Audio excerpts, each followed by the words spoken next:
All right, so we're gonna start working on the wife's JKU.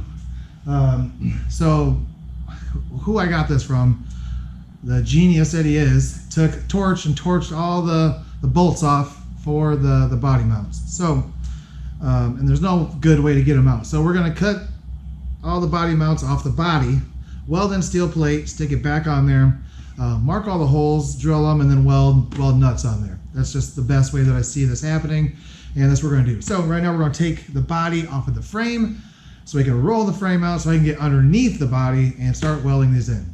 So let's do that first.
We got all the plates welded into the body.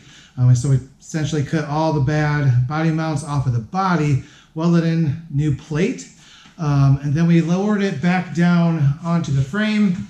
The two rear body mounts were in good condition. So essentially what I did is I put the bolts in those to kind of square the body up a little bit right on the frame.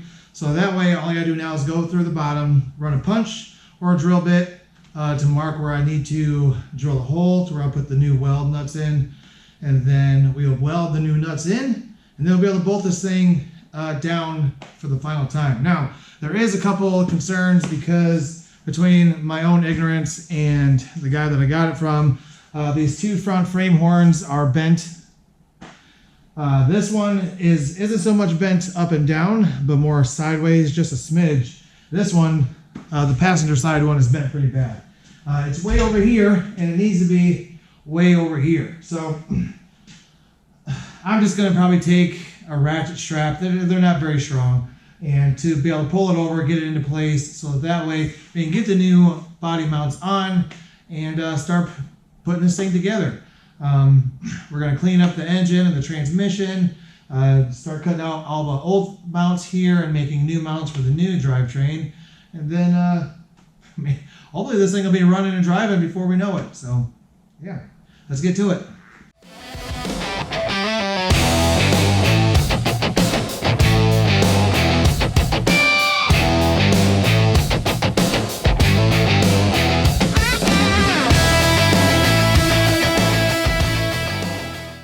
So after a day and a half of welding in new body mounts to the body and drilling them out, cutting the full route and welding in new nuts for the body mounts, it is now officially mounted to the frame. Thank the Lord. Having it in a shop makes it a lot easier, that's for sure. So now we're going to go ahead and swing this LS into it and start working on getting it mounted where it's going to sit and getting closer to making this thing run. I mean, we're still a long ways away, but each step we're getting that much closer. So we're going to put this V8 in there, see where it sits, make some custom mounts for it, and then make it a Jeep again.